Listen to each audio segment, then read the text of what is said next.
Well, hey there, everybody. Welcome back to Cambridge Inside Out. This is July 1st, 2025.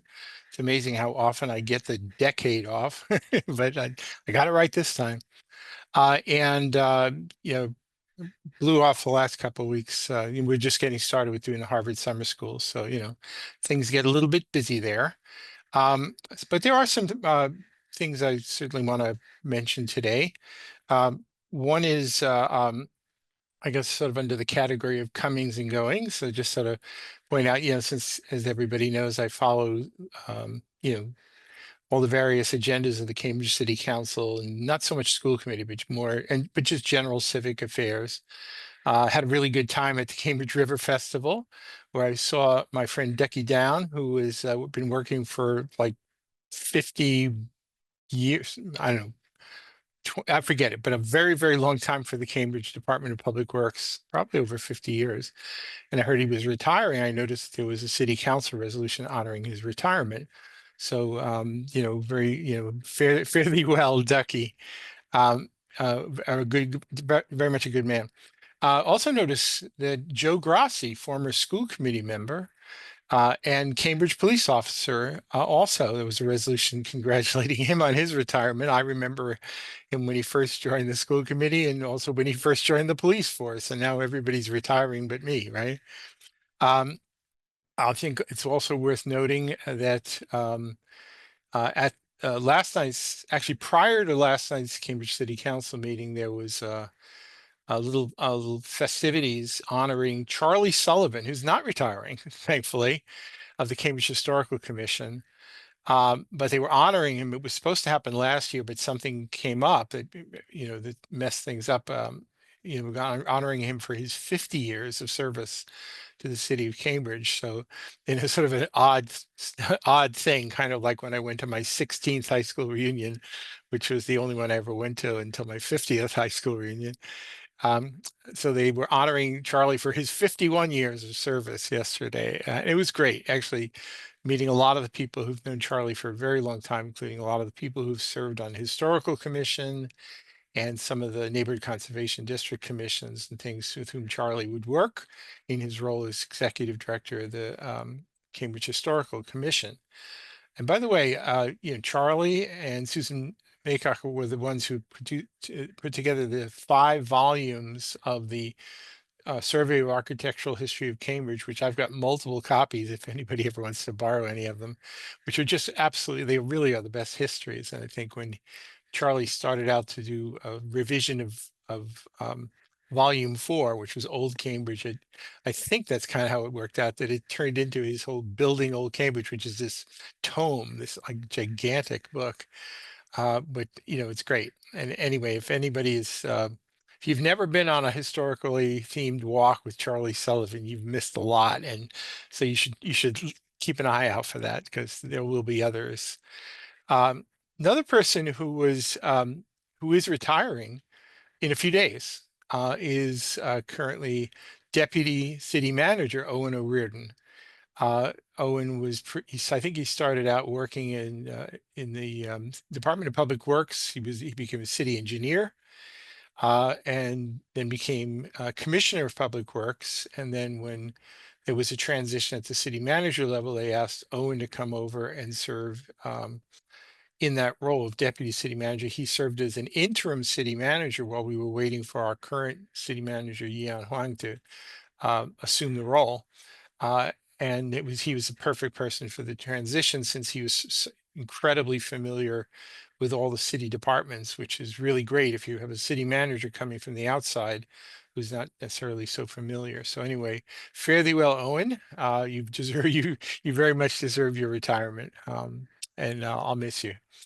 Um, Now another bit of business that's kind of big news, in this being a municipal election year, is that today, July 1st, is the first day that nomination papers became available for people who are interested in seeking election to either the Cambridge City Council or the Cambridge School Committee. Let me just say up front that I am one of those people who is so interested. I got my little packet today and all the various other stuff here in the show and tell, etc. I haven't absolutely decided whether I'm going to, turn them in, but probably will.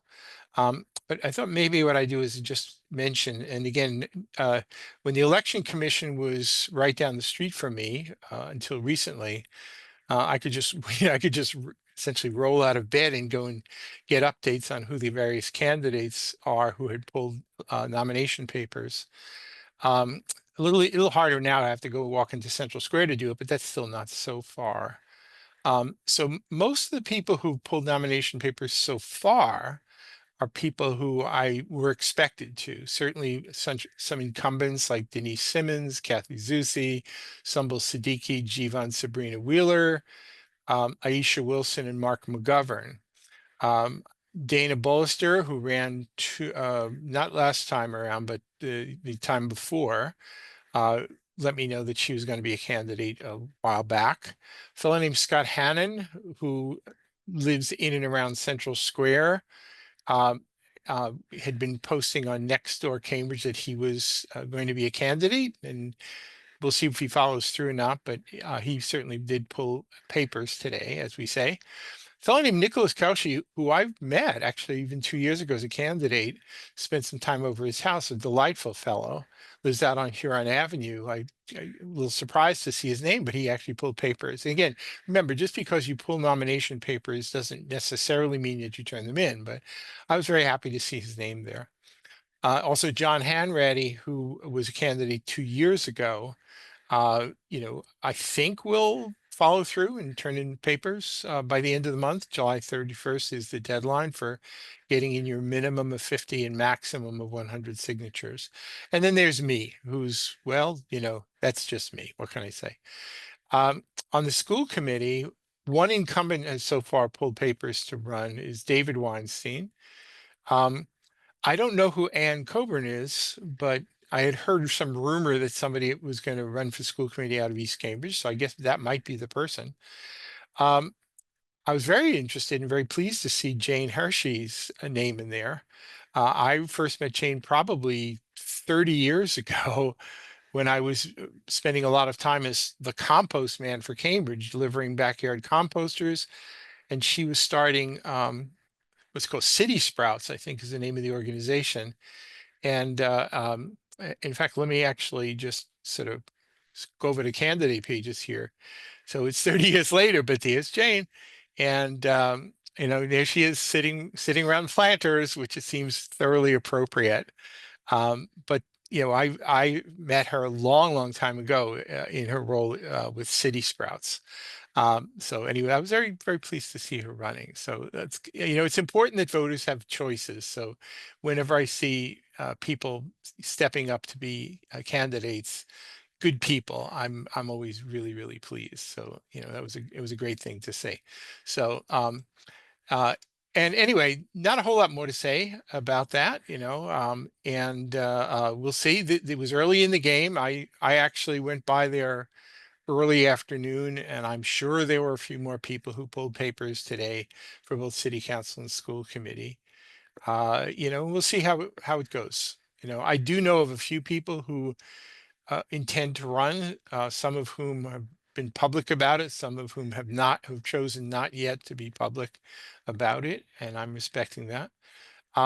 So it'll be interesting to see how the coming weeks shape up in terms of who chooses to throw their hat in the ring to be candidates. And I'm gonna say something, and not to infuriate anybody here, but I'm going to say, and again, I'm not speaking here as a candidate. I'm speaking more as a citizen here right now, just to say that the let's call it the trichotomy of political organizations in this city. I'd say really more like four. Uh, I'm just not particularly thrilled with the way it's shaping up. We have the ABC people portray themselves as the only people who care about housing, which is not true.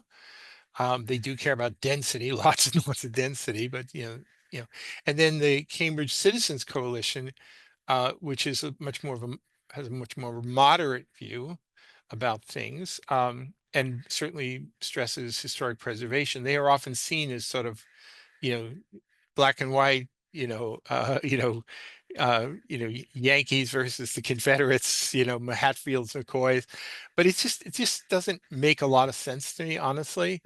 Um, and then there's, of course, the bike people, the Cambridge Bike Safety Group, who are very well funded and sort of militant in the way they go about their business, and they will want to basically make sure that they elect people who are going to take care of them on their one issue, which is separated bike lanes.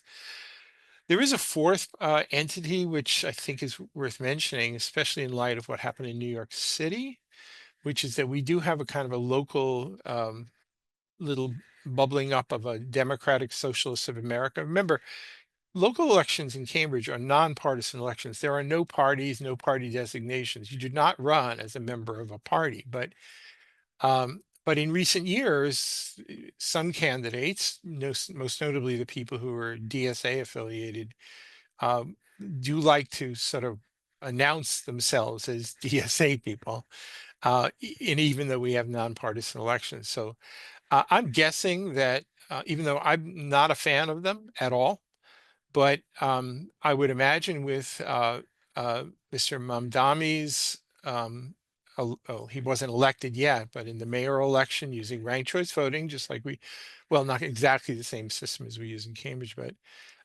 won the Democratic nomination. Today, actually, they did the runoffs and it's all official.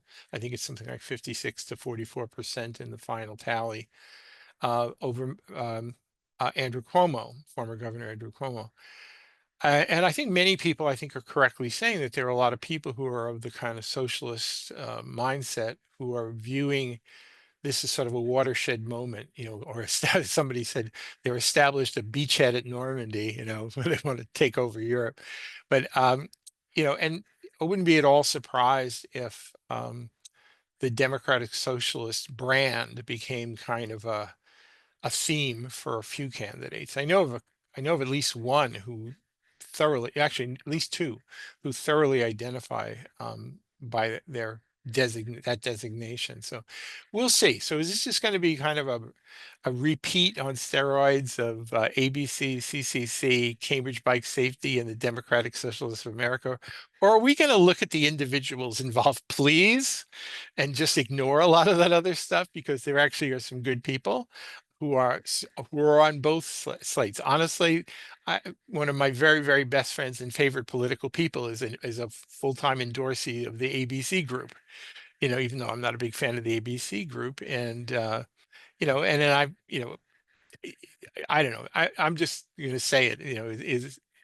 Part of the reason why I started putting together Cambridge candidate pages 20 plus years ago was basically to remove the influence of organizations and money and whatever, so that voters could just find out. It's sort of, I call it speed dating for candidates. You can just find out who the individuals are, and if they happen to be supported by organizations, great. That may help get them elected or whatever. But I certainly have always encouraged people to just get to know the candidates, who they really are, and not what, and I might add, and not what some people say they are, right? And hopefully this will be a pleasant experience for all the candidates involved this year, and we'll see how it shakes out. So anyway, that was one thing I wanted to say. I was going to mention about the New York City matter because, a lot of times people, because we've been using ranked choice voting, though we use proportional representation, which is different than what they do in New York, where what they're doing is they're using ranked balloting in order to elect one person, whereas we elect multi-member bodies proportionally elected. I could say a lot more about the question of proportionality here, but let's not. So anyway, some wise person said, has anybody from the press called you, Robert? Because people often will call me, sort of ask about ranked choice voting, because I'm sort of the mathematical guy who knows a lot about Cambridge elections. And truth is that no, nobody's been calling about it lately. So I think maybe ranked choice voting is starting to become sufficiently familiar around now that nobody feels the need to sort of start Googling around trying to discover some wizard who supposedly has answers for them, because that maybe they don't need that anymore. At least that's kind of been my growing sense of things. All right. So what was the next thing I was going to talk about? So some minor things, then we'll get back to some major things. There was some very interesting. I mean, I live in mid Cambridge, so and though I try to pay attention to everything around the entire city, uh, it's fair to say that, like most everybody, I'm a little more aware of what happens in mid Cambridge or Central Square than I am of other parts of the city. But one thing I do find interesting is that infrastructure questions, and there was a there was a city council order. Well, I'm not going to get into all the particulars about it, but it was early in June, having to do with the asking for the MBTA, the DCR, and various agencies and property owners up around the Alewife T station to make sure that in whatever shakes out in terms of redevelopment of the area or reconstruction of the garages or what have you, is that they take care of some of the sewer overflows that have been plaguing the areas for ages. Now, I took issue with some of the specifics of the order because they basically were demanding that they should completely eliminate all the overflows. And I asked the hydrologist, who just happens to be the deputy city manager right now. I said, "Is that actually physically possible?" And he said, "No, it isn't." So, I think what they did, they had kind of a dream that they were going to create a whole nother second artificial wetland out there and that they were going to be able to remediate all possible sewer overflows. And I just, without even having all the engineering stuff in front of me, I just intuitively said, no, I don't think that's exactly possible. But what is possible is upstream of that is doing further separations of septic and storm sewer so that if there are overflows, the amount of actual septage that gets out into the Alewife during overflow events will be minimal. And that's not cheap. And it's a long-term plan anyway. There are engineering solutions, including additional pump capacity to sort of clear out the brook and whatever, or to convey the sewage to treatment facilities. But I think in the end, they amended the city council order basically to include a clause saying to do whatever is reasonable and feasible, essentially. And I thought, okay, that's good. So you send the message, say, we really, really want this. It's a high priority. And you try and get as close to the ideal as possible, which may not please the idealists, but I think it appeals to the realists like myself. So anyway, another thing that amongst several things that are, I think, relevant for up around that neck of the woods was, I mean, I remember decades ago people talking about wanting to build because there had been some fatalities of people running across the railroad tracks, and not just at Sherman Street, which is a grade crossing, but just people who were living in and around Ringe Towers wanting to go over to the shopping center, and they didn't want to go up and over the automobile vehicle bridge, so they just ran across the tracks. And sometimes people misjudge how fast commuter rail trains really go. Um, or maybe they try and they do something daring or something like that. Anyway, so people talked about putting a bridge over there a long, long time. I remember people from North Cambridge Stabilization Committee and others really were insistent on it. But the sort of difficulty is that if you wanted to build a bridge over the railroad tracks, it had to be ADA compliant. And to make it ADA compliant, it required ramps that were hysterically long, and it ran the costs up. And honestly, when you make the ramps so long to do that, people say, well, I don't want to do that. I'm just going to run across the tracks, in which case you haven't really solved anything. Well, anyway, for whatever reason, maybe different source of federal funds, they apparently the city council did sort of move forward on at least funding for engineering study, to sort of draw plans for this. But even Owen O'Riordan, deputy city manager, did point out, though, that especially in this day where federal funding is being cut, we don't actually have the money to build it yet, but we at least are getting a plan in place, and there have been some contributions from neighboring developments for at least set up the staging for where a bridge could go. So is it possible we might actually see a bridge get built over the railroad tracks in my lifetime? It is apparently it's a possibility. Some people have said maybe we should build a tunnel under the tracks, and I thought, well, maybe that's cheaper and easier. But I got to tell you, there's something scary about uh, tunnels. You know, when you sort of bike in there and you don't know who's in the tunnel and whatever, and unless there's some that's tied to some high volume, high traffic area where there's a lot of eyes on the site. I don't know that that would necessarily be a particularly great solution. So anyway, thought I'd mention it since it does sort of fit into the category of sort of generally speaking infrastructure. Um, I, one thing I would say, I'm just sort of skipping through a little bit, but one thing that was interesting, there was because the immigration people, the ICE, the enforcement people have actually been snatching people. I mean, going into places and grabbing people, and there was some concern because I think somebody happened to say that somebody got snagged upon being released out of the Cambridge police station. I think had been arrested on a shoplifting charge or whatever, and there was at least some sort of suggestion that somehow the police should have, you know, basically tackled the ICE agents. I'm just kidding now, right? But to prevent federal agents from carting somebody off. So the police commissioners made and the law department, Megan Mayer, our excellent, very excellent city solicitor, made it quite clear that certain things we can't do and maybe should not do.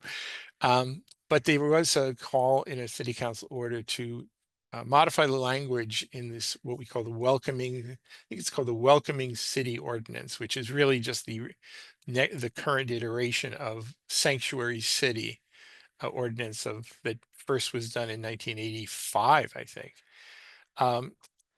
to basically clarify exactly what the police should do or shouldn't do when faced with these situations. So some proposed language did come back at the council meeting yesterday.